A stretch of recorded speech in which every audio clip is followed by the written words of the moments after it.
And this got me started thinking about podcasts outside of the US. So I did a little bit of research, and the two countries that are actually, that have the highest per minute consumption of podcasts per capita are Korea and Spain.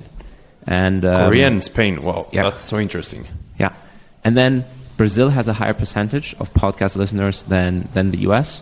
And guess what percentage of Mexicans have listened to a podcast in the last 90 days? I don't know, less than 10%? No, it's like 30%. So it's like wow, 34, really? yeah, 34 wow. million Mexicans approximately, or like a little bit more, maybe like 40 million.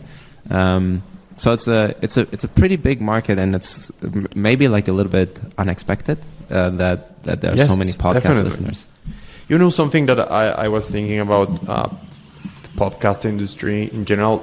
When I was younger, like early 90s, you know, like we used to hear the radio, like radio programs when we were driving, or like my parents were driving. Like that was what you listened to. And then you had like, you know, cassettes and CDs, and you could like listen to something. But if you wanted like something which was streaming, of course that was radio. And it was a huge market. Like most people driving were listening to the local radio or whatever. And I think now with like, you know, podcasts, that it's somehow helping to move from that radio industry to the podcasting industry in a really interesting way. Because of course it's the same business model as Netflix. You can choose what you want to hear, right? Instead of the like radio broadcasting company just putting out content and telling you, okay, if you want to listen to us, this will be the program, right? I think that power is really interesting. So in some way, it makes sense to me that a large percentage of the population is listening to podcasts. Really interesting.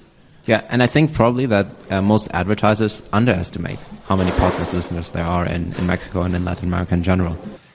So because on the radio, it's so many ads all the time, and I think that radio is still pretty lucrative.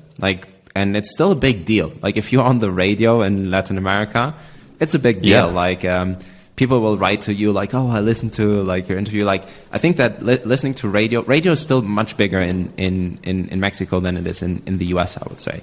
Yes. And the one thing that's interesting is how advertising dollars are potentially going to shift from radio to podcasters, because that has already happened in the US to some extent, and I think that it's definitely lagging behind a lot in Mexico, but it's starting. Like I know of podcasts with advertising, but it's still pretty tough to monetize as a podcaster.